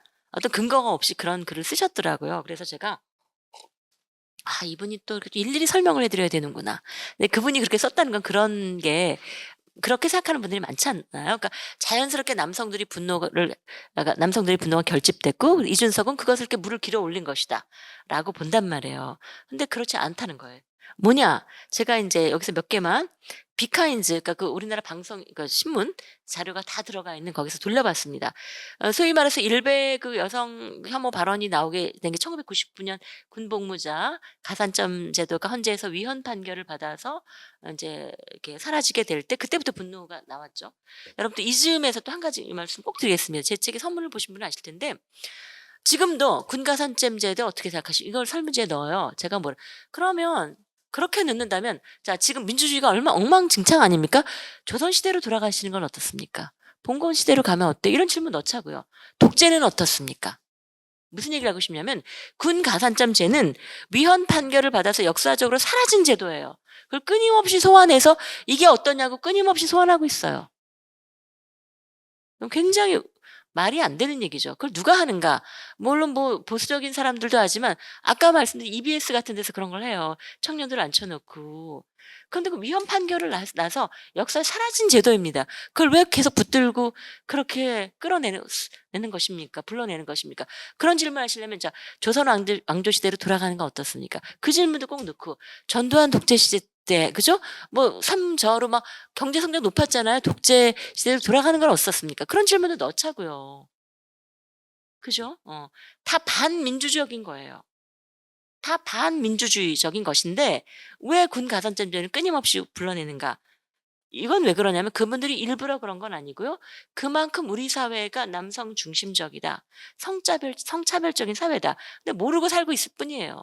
그래서 제가 이 통계를 보면 1999년부터 이렇게 2021년까지 보면 여기 각 이렇게 하다가 만약에 이것이 자연스러운 남성들의 감정이 결집이 돼서 올라왔다면 이 곡선이 뭐 이렇게 약간 기복은 있다가 이렇게 자연스럽게 올라가요. 그렇죠? 20여 년 동안 자연스럽게 올라가는 거죠. 그게 아니에요. 2008년에 올라갔어요. 이명박 정부가 여가부 폐지한다고 할 때. 다 그래서 커뮤니티에서 날려치고 기사가 되고 다시 들어가요. 그러다 2013년에 뭐냐면 박근혜 정부 때 국방부에서 군 가산점제를 다시 끄집어냈어요. 이거 다시 제대로 하는 게 아니에요. 그래서 막 난리가 났습니다. 그러다가 2017, 18년에 여러분 아시죠? 뭐 그 하태경, 그죠? 엄마들 어쩌고 저쩌고 찬이 페미니스트 어쩌고 비판한 노래 이런 거예요. 들어가다가 2021년. 이때는 언제냐면 2021년 7월부터 그 1년 전, 그 최근 1년 전인데 만약에 정말 청년들의 자연스러운 분노가 결집이 된 거라면 이렇게 가야죠. 이렇게 가죠. 어떤 감정이 갑자기 튀어나옵니까? 이 튀어나온 시점은 2021년 4월에 그 서울시장 보궐선거. 그죠? 그러다 5월, 6월, 갔다 2021년 7월이 이때가 언제냐면 가장 폭발한 기점인데요. 유승민 씨가 국민의힘 대통령 후보 내부 경선에서 여성가족부 폐지를 1호 공약으로 제시했어요. 이때 폭발적으로 늘어났습니다. 이거는 이때 제일 언론에 많이 되고 인터넷 커뮤니티에서 엄청나게 많이 됐죠. 자, 그러면 이 발언을 제가 이 기사를 검색한 것은 여성 엔티페미니스트 백래시의 흐름을 보기 위해서 4개의 단어를 가지고 기사량을 검색한 거거든요. 여성 할당제 폐지, 여가부 폐지, 남성 역차별, 군가산점제 요거까지 가지고 지난 20여 년간 교체를 이어가는 거예요. 결국 뭐냐면 자연스러운 남성들의 감정이 이렇게 분노를 결핍된 게 아니라는 거예요. 정치권에서 필요해서 끌어낸 거예요. 그렇기 때문에 이건 전혀 자연스러운 것도 아니고 그 소수의 정치인들의 이해관계로 대다수 남성들을 분노로 몰아넣지 말라. 원한으로 몰아넣지 말라. 결국 그 남성들이 그 원한에 누구를 미워하면 내가 힘들잖아요. 그 분노 원한의 감정에서 빠져나오지 못하고 트라우마의 제국에 갇히게 되는 그 상황을 계속 지속시키는 것은 그 정치인들의 책임입니다. 자, 이 부분 이건 다 아시죠? 그래서 제가 이 예를 이렇게 얘기했더니 안산 선수에 대한 얘기 5조 5억 년 단어. 근데 사실은 이게 이제 그때 난리가 나서 제가 이거를 왜 굳이 이 사례를 가지고 왔냐면 요때 2021년 8월에 전 세계적으로 무슨 그 기네스북처럼 특이한 그러니까 전 세계 언론에서 굉장히 이상한 사건을 이렇게 모아 가지고 그런 사이트에서 막 있었습니다. 유럽에. 근데 이 사건 그 8월에 사건으로 선정됐어요. 이게 금메달 3관왕인데 머리가 짧다고 이게 공격을 당했다. 우정년 once upon a time 이런 말 했다고. 자, 그런데 이제 시사인에서 조사를 했단 말이에요.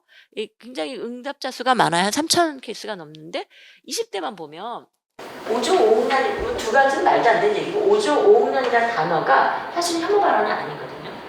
그런데 혐오 발언이 아닌데 20대 남자에게 물어봤어요. 이걸 혐오 발언이라고 생각했냐? 아니면 아닌 걸 알았냐? 아니면 아예 몰랐냐? 20대 남자의 36%가 혐오 표현이 아닌 걸 알아요. 또 34%는 몰랐어요. 이것이 혐오 표현이라고 잘못 알았던 사람은 29%, 한 30%일 거예요. 20대 남성의 30%만이 이 5조 5억 년이라는 말이 혐오 표현이라고 잘못 알고 있었어요. 그런데 국민의힘의 양준호 청년 대변인이 이 사람이 쇼코시가 어쩌고 하니까 페미니스트일 거다, 공격하자라고 메시지를 줬고 엄청난 공격을 받지 않았습니까? 전 세계적인 사건이 됐잖아요. 이 사람들이 몰려가서 한 것이죠. 이것이 정치인의 선동 아닙니까? 구조적 성차별은 없다. 이건 너무 많이 아시겠지만 혹시 저는 그래서 그 윤석열 대통령이 그 말씀하셔서 오히려 감사해요. 왜냐하면 이제 학생들이 계속 물어봐요 저한테 선생님 구조적 성차별 없다는 거 맞습니까? 그래서 아니지. 그래서 이제 공부를 다 하니까 학생들이 막 논문 써가지고 밖에 나가 상도 받고 그러더라고요. 구조적 성차별은 이거다라고 다 알게 됐어요. 고맙습니다. 이런 생각이 드는데 너무 많지만 하나의 예만 이거는 한국노동연구원의 최세림 선생님이 1998년부터 2017년까지 20년 동안 한국노동 패널입니다. 정부 통계죠. 그래서 실질임금, 그러니까 그 명목임금 중에서도 인플레를 뺀 임금, 그러니까 그 인상, 인플레를 뺀 실질임금 비예요. 남성 임금분의 여성 임금입니다. 수축은 10명입니다. 잘 보시면요, 15세부터 쭉 65세까지 있고 이쪽이 이제 임금인데 남성 임금은 이렇게 변하죠. 쭉 하다가 30대 올라가서 40대가 되면 피크 45세가 됐다가 점점 내려오겠죠. 여성 임금은 어떠냐? 25세까지 올라가요. 그러다가 이제 한 30대까지 갔다가 30대 이런저런 이유로 해서 못 올라갑니다. 그러다 내려가요. 자, 근데 문제는 보통 우리가 경력단절 뭐 이런 말 하죠. 경력단절이라는 말이 적합하지 않아서 굳이 줄인다면 바꾼다면 고용중단 정도가 맞겠는데 고용 중단된 여성들은 여기 안 들어가요. 집에 갔기 때문에 영원입니다. 영원. 노동시장에 남아있는 사람들이 임금입니다. 이 중에는 물론 고용 중단을 경험하고 다시 노동시장에 들어온 사람도 있지만 계속 일하는 사람도 있는 거예요. 그런데 이렇게 돼요. 그래서 남성 임금 대비 여성 임금의 비율, 이 초록색이 실제 그 임금의 비율은 이렇게 됩니다. 자, 이대남 이대녀 현상이 무엇이냐? 20대 초반 남성 군대 가죠. 여성은 뭐 전문대 나오고 그죠? 대학 졸업하면 20대 20살에 졸업합니다. 또 휴학하지 말라고 또 부모님들이 빨리 졸업하라고 난리를 쳐가지고 휴학도 좀 해도 되는데 애들이 막 그래가지고 고생하면서 취업하라고 난리를 쳐요. 그러니까 올해도 못하고 막 해가지고 또 임시 막 들어가죠. 그래서 임시직 가서 월급 올라가 임금 받아요. 자, 20대 중후반 되는 기하급 수직 낙하예요. 수직 낙하. 언제까지? 사실 바닥까지 낙하합니다. 구조적 성차별, 구조적이라는 건 어떤 반복되어서 어떤 현상이 반복돼서 하나의 패턴으로 이루어지는 거예요. 만약에 이게 성차별, 임금을 없다면 이걸 그래프로 그릴 수 없어야 돼요. 뭐 이렇게 그릴 수 없는 겁니다. 매우 명확한 지난 20여 년 동안 매우 명확한 그래프가 보여지고 있어요. 이게 구조 아닙니까?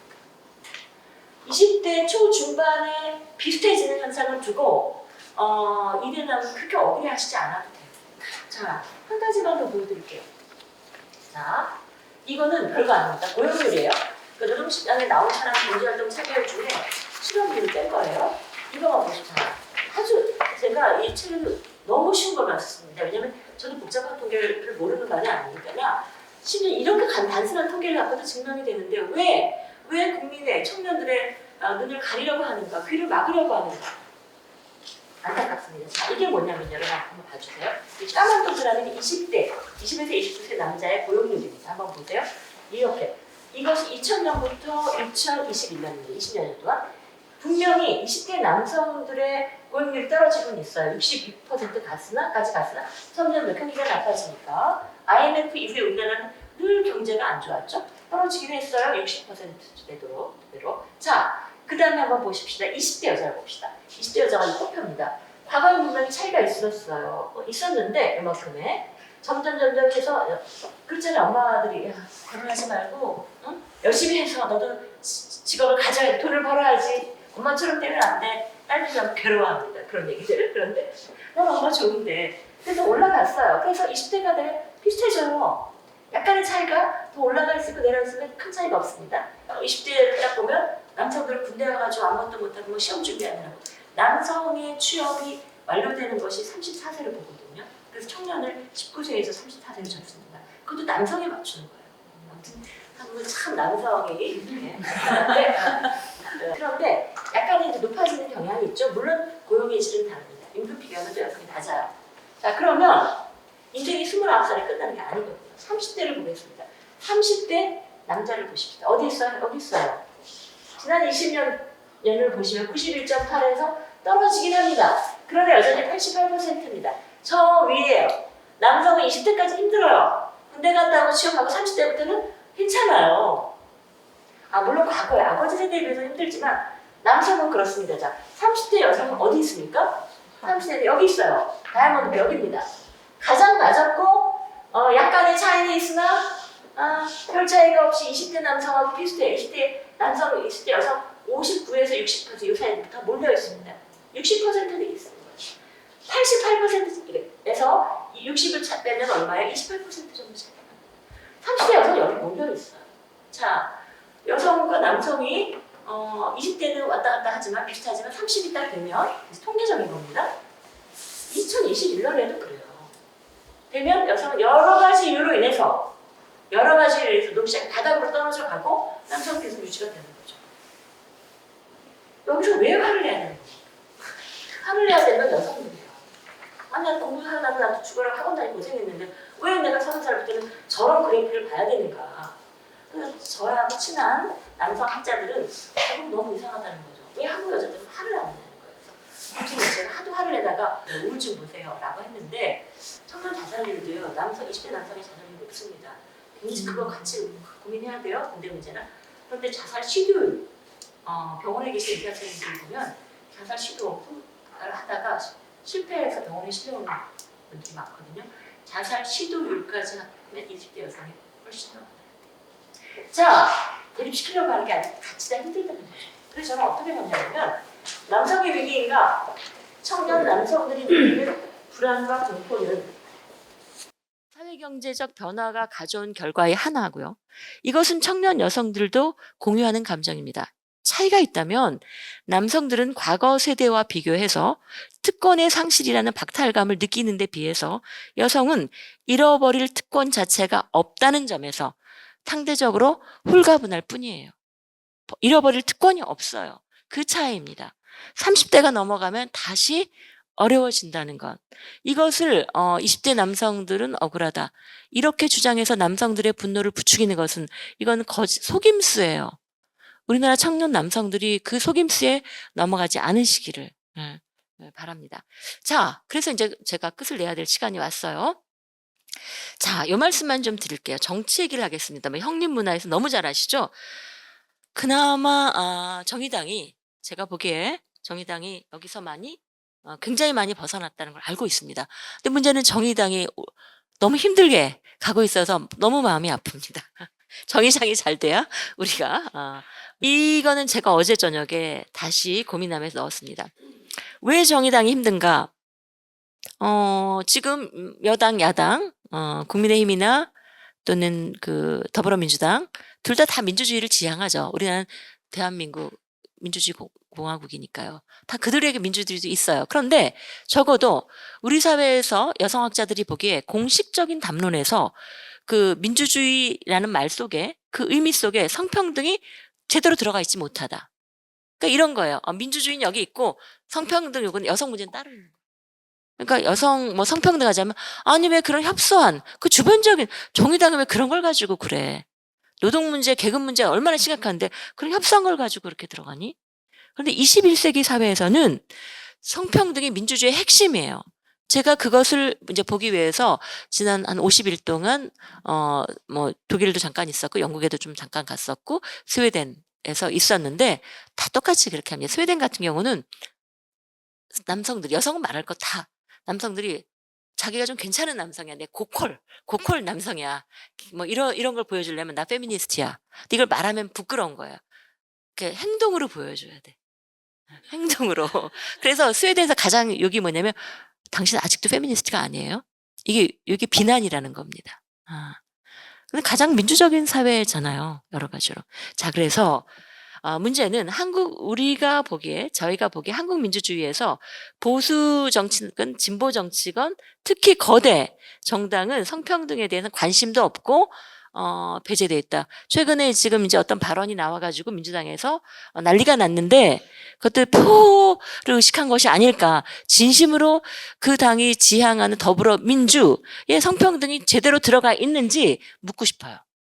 자, 그래서 결국 이제 원래 이건 문재영 쌤이 그런 얘기를 했고요. 아까 말씀드린 것처럼 한국의 민주주의 담론에서 성평등은 민주주의 문제가 아니라 여성 문제라고 되었기 때문에 보수에서는 보수 담론에서 완전히 밀어냈지만 진보적인 민주주의자들은 난 젠더 중립이야. 난 객관적이야 라면서 또 젠더 그 몰성적인 모습을 보이죠. 그 지금 안수경 그 계명대 교수가 그런 얘기를 하죠. 남성의 얼굴을 한 민주주의다. 근데 우리 사회는 여성도 있다. 민주주의는 두 개의 얼굴을 가진다. 또는 우리가 성별을 그렇게 성소수자까지 포함하면 민주주의는 여러 개의 얼굴을 갖는다라고 말해야 되지 않을까요? 근데 지금은 남성의 얼굴을 가진 민주주의입니다. 정의당에 좀 말씀드리고 싶은 건 그거예요. 왜 성평등 이슈가 잘 이렇게 제대로 먹히지 않을까? 두 가지 포인트를 말씀을 좀 드리고 싶은데요. 아까 말씀드린 것처럼 경제사회적인 불평등이 너무 심각하기 때문에 성불평등 문제에 대해 사람들이 자꾸만 밀어내는 거죠. 그러니까 '왜 이런 걸 가지고 와서 이러지?' 라고 하는 그런 고민들을 하기 때문에 사실 교차 이 여러 가지 요인들을 중첩시켜서 우리가 불평등의 심화에 대해서 설명할 수 있어야 되고 그것을 국민들에게 설득시키는 그런 과정이 필요하다. 또 하나는 아까 정의당에게 꼭 부탁드리고 싶은 건 어쨌거나 지난 그 대선에서 작년이죠. 작년 대선에서 아까 막판에 젊은 여성들이 손가락을 뭐 꺾는 자르는 심정으로 민주당을 후보를 이재명 후보를 찍고 기부금은 심상정 후보에게 냈다는 거 아닙니까? 제 주변에 너무 많습니다. 정의당으로서는 안타깝지만 뭐 이제 그런 현실이 있었는데 사실 그 여성들이 굉장히 중요한 거죠. 근데 제가 지금 이제 민주당 보면 그 여성들이 굉장히 떨어져 나갔어요 지금은.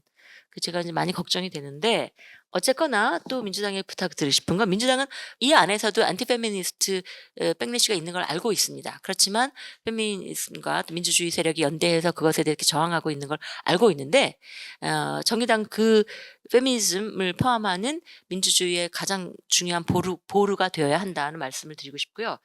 중요한 것은 아까 결국 이제 그 2030 여성들이 어느 당이 그래도 뭐 미래의 가능성은 모르겠고 어느 당이 심정적으로 가장 어느 당을 본인과 가장 가깝게 느끼냐면 정의당이에요. 제 주변에 사람들은 그렇게 말을 합니다. 그렇다면 그 페미니스트 주체성을 가진 여성들이 아까 말씀드린 다른 사회적 약자, 비정규직 노동자 또는 뭐 사회적 약자들과 함께 갈 수 있는 혹은 그 사람들과 같이 공동의 전선에 설 수 있는 그러니까 페미니스트 정치 의식을 가진 사람들이 그분들의 어떤 민주주의 의식을 확대시키는 것도 또 정의당의 역할이에요. 그죠? 그래서 페미니스트 의식을 가진 여성들이 있고 지금도 여성위원회 또 앞으로 더 모여들 겁니다. 모여들 텐데 그분들이 페미니스트이면서 노동운동도 할 수 있고 뭐 성소수자 문제도 관심이 있고 또는 뭐 장애인 문제도 같이 싸울 수 있는 그렇게 그 페미니스트 여성들의 의식을 넓혀주는 것도 정의당에서 부탁을 드리고 싶습니다. 마지막입니다. 제가 영국을 갔다 와 봤는데 브렉시트 그런 얘기를 하더라고요. 유명한 교수가 제가 영국에 가자마자 들은 얘기가 "영국은 망해가고 있다." 브렉시트를 한 영국 시민들의 삶을 보니까 너무 저는 '나 같으면 빨리 이사 갈 것 같다.' 그런 생각을 했는데 예를 한번 들어볼까요? 영국은 농사를 안 짓고 왜 다 양을 키우지 않습니까? 감히 양만 있는데 야채 이런 것들이 그 이태리나 스페인에서 수입을 해 왔대요. 그런데 브렉시트가 있으니까 계속 인제 통관 절차를 거쳐야 되는 거죠. 뭐 세금은 많이 안 물리더 그러니까 이태리나 스페인 그 업자들이 골치가 아픈 거예요. 안 보내요. 지난 1-2 월에는 슈퍼마켓에 야채가 없었대요. 제가 9월 10월에 돌아다녔는데 식당에서 야채를 사 먹기가 너무 어려워요. 정말 야채라고 할 수 없어요. 비싼 돈을 내고 아주 비싼 돈을 내고 먹어봤는데 당근을 이렇게 썰어서 채를 써서 요만큼 나오고 저는 안 먹는 그런 집에서 같으면 시금치도 단다고 버릴 것 같은 거. 그렇게 말라 비틀어진 시금치만큼. 이게 어마어마한 값을 주고 제가 먹어봤습니다. 그래서 슈퍼마켓은 별게 없어요, 먹을 게. 그런데 아까 말씀드린 민주주의를 어쨌건 그걸 지키고 있는, 물론 거기도 중도 우파가 잡아서 굉장히 고생을 하고 있긴 합니다. 스웨덴 같은 나라는 너무너무 풍요로워요. 그러니까 국민들이 살기가 편한 거예요. 민생 말씀하셨죠. 민주주의가 민생이에요. 그래서 영국은 정말 제가 이 나라는 그리고 외국인 노동자를 못 들어오게 하니까 여러 가지가 굉장히 어려운 상황에 있었습니다. 거리도 너무너무 지저분해서 저는 정말 걸어 다니기가 싫었어요. 한국에 오는 순간 '아 너무 좋아.' 막 이런 생각을 했었습니다. 그래서 이게 저 얘기만은 아니고요. 제 얘기만은 많은 분들이 그런 얘기하시고, 그래서 결국은 이 신자유주의에 이렇게 해서 가면 갈수록 우리는 힘들어질 거다. 여기서 이제 누군가 속죄양을 만들고 이런 정치에서 벗어나야 한다. 그래서 아무튼 뭐 이렇게 됐고요. 그래서 여러분 이제 결국은 뭐냐면 진보 정당은 어떻게 가야 되는가? 페미니즘에 대한 공격, 안티 페미니스트 백래시는 아까 말씀드린 것처럼 안티 페미니즘만은 아니고 사회 진보, 민주주의 전반에 대한 공격과 같이 온다. 그리고 거기에 그 안에는 굉장한 그 감정의 증오의 정치가 핵심이다. 저는 이준석 씨가 특별한 어떤 무슨 미래의 비전을 제시했나요? 이 사람도 싫어, 저 사람도 싫어, 다 누구누구 까면서 자기 입지를 구축해 가는 사람인 것 같은데 별로 자세히 보진 않습니다. 그런데 아무튼 그럴 때 증오 정치를 핵심, 정치는 희망을 줘야 되잖아요. 더불어민주당에서 그 현수막 뭐 뭔 정치는 싫고 어쩌고 희망을 주지 않기 때문에 젊은이들한테 공격을 당한 거예요. 어 비판을 받은 겁니다. 정의당은 희망을 주셔야 돼요. 정치는 희망을 줘야죠. 근데 지금은 증오의 정치를 계속해서 부추기고 있는 시대입니다. 그래서 그 증오 정치 핵심에 엔티페미니스트 백래시가 있고, 그 여러 장애인이나 성소수자나 수많은 사람들에 대한 그 백래시가 있습니다. 엔티페미니스트 백래시에 대해서 저항하는 그 토대가 다른 백래시에 대한 토대가 될 수 있고, 그것을 확대해 나갈 수 있고, 그 주체들이 그 깃발 아래 같이 모일 수가 있는 것이죠. 그래서 다시 말씀드리면 이 증오 정치와의 단절을 정의당에서 그 단절의 시점을 만들어 주시기를, 뭐 녹색당하고 같이 하신다는 거 그건 저는 뭐 잘은 모르겠으나 굉장히 반갑게 느꼈고요. 뭐 이것이 노동자 계급으로만 갈지 더 대중 정당으로 갈지는 내부적인 토론이 필요할 텐데, 그렇다고 해서 정의당이 지금까지 유지해 오신 그 사회 정의에 대한 불평등에 대한 문제 의식을 버리면서 '나는 훌러덩 절로 갈 거야.' 이건 아닌 것 같다. 저는 그런 생각을 합니다. 왜냐하면 그런 제대로 된 민주주의와 제대로 된 어떤 문제의식, 그 사회 정의에 대한 정말 깊은, 그 페미니스트는 더 깊은 민주주의라고 하거든요. 딥 디모크라시를 주장하지는 그룹이 없기 때문에 정의당에 저는 그걸 요구할 수밖에 없다고 생각해요. 그래서 결국 이제 마지막으로 가면 선생님들 아마 이제 노동운동하고 같이 만지 결합을 하셨을 텐데, 사실 페미니즘 하는 건 뭐 성평등이지만 성평등은 그냥 하나의 기표예요. 성평등 글자지 무엇이 성평등이라는 걸 채워가야 되는 거죠. 그런데 여성 노동자, 뭐 여성 노동자라는 말이 우리는 익숙하지만 일반 대중들이 익숙하지 않다면, 일하는 여성, 뭐 자기 직책이 무엇이건 일터가 어디건 일하는 여성들에게 페미니즘은 무엇입니까? 일하는 여성들을 위한 페미니즘은 무엇인가요?